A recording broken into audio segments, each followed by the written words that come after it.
Hi friends, welcome to my channel. ఇవాళ నేను మీకు ఎంతో టేస్టీగా ఉండే గోంగూర పల్లి పచ్చడి తయారు చేసి చూపిస్తానండి. ఇది రైస్లోకి, చపాతీలోకి చాలా చాలా బాగుంటుందండి. రొట్టెలోకి కూడా సూపర్గా ఉంటుంది. ఇంకెందుకు ఆలస్యం, దీన్ని ఎలా తయారు చేయాలో చూసేద్దాం. ఒక చిన్న కప్పుతో పల్లీలు తీసుకొని వేయించుకోవాలి. పల్లీలు వేగినాయండి, ఒక ప్లేట్లోకి తీసేసుకుందాము. ఇప్పుడు ఒక స్పూన్ ఆయిల్ వేసుకుందాము. ఒక 6 వరకు పచ్చిమిర్చి తీసుకున్నాను, కట్ చేసి వేసుకుందాము.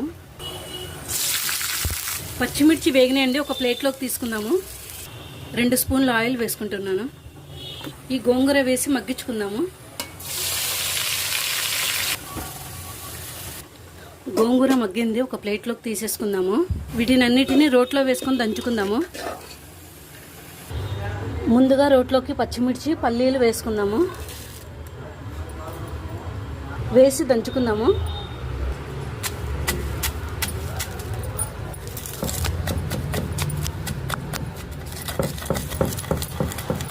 రుచికి సరిపడా సాల్ట్ వేసుకుంటున్నాను. ఒకటి పచ్చి ఉల్లిపాయ కట్ చేసి పెట్టుకున్నాను, ఒకటి వేసుకొని దంచుకుందాము.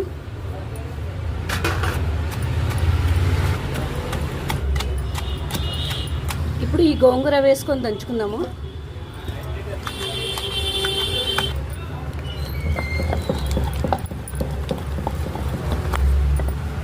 కొంచెం పసుపు వేసుకున్నాము.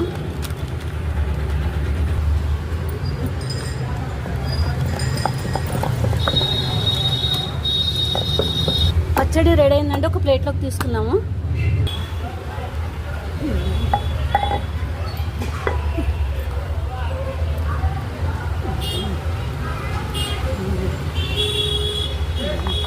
దీనికి తాలింపు వేసుకుందాము. ఒక స్పూన్ ఆయిల్ వేసుకుంటున్నాం.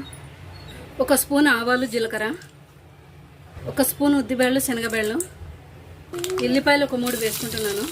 కొంచెం ఇంగు వేసుకుంటున్నాను.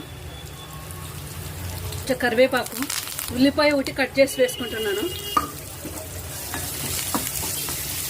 ఉల్లిపాయ మగ్గినాయండి. ఇప్పుడు ఈ పచ్చడి వేసుకొని కలుపుకుందాము.